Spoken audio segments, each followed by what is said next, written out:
The plans for the opening of the second term of the 2020-2021 academic school year have been finalized. Students will indeed head back to the school buildings next week, Monday, January 11th, 2021. Teachers reported to the physical plants 1 week ahead of students on Monday, January 4th, 2021. Schools were forced to close their doors in October 2020 after briefly reopening due to an increase in COVID-19 cases. Education Ministry has been in constant dialogue with stakeholders on the way forward for face-to-face interaction. Chief Education Officer Dr. Fiona Philip-Meyer revealed that some schools will continue with the whole school route while others will take the alternative day approach. We were very happy to note that the general public is very much aware that the students return on the 11th. I think every child, every parent can answer that question, so we've done our job well in that regard. We have had all schools who were on a whole school approach as of September, they're returning to a whole school approach.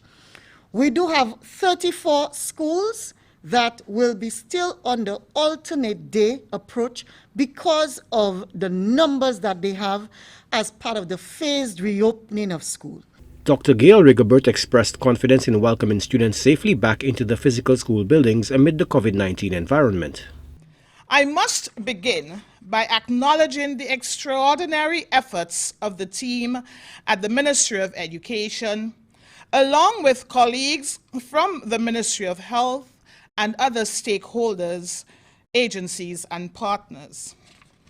Thanks to your unwavering commitment and hard work, we are confident that we are prepared to welcome students and teachers back into schools for face-to-face engagement.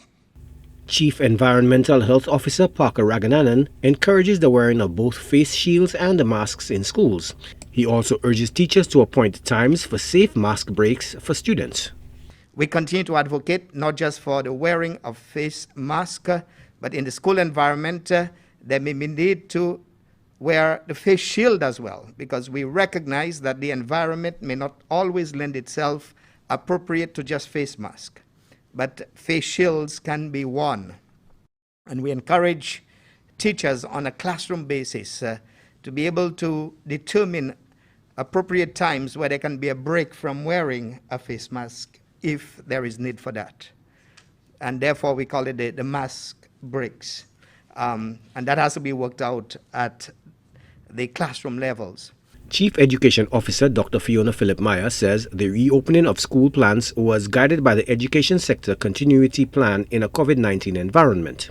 She adds that the WHO, UNICEF, and the OECS are providing support to St. Lucia's efforts to reintegrate students into the classrooms. Joachim Duplessis, HTS News Force.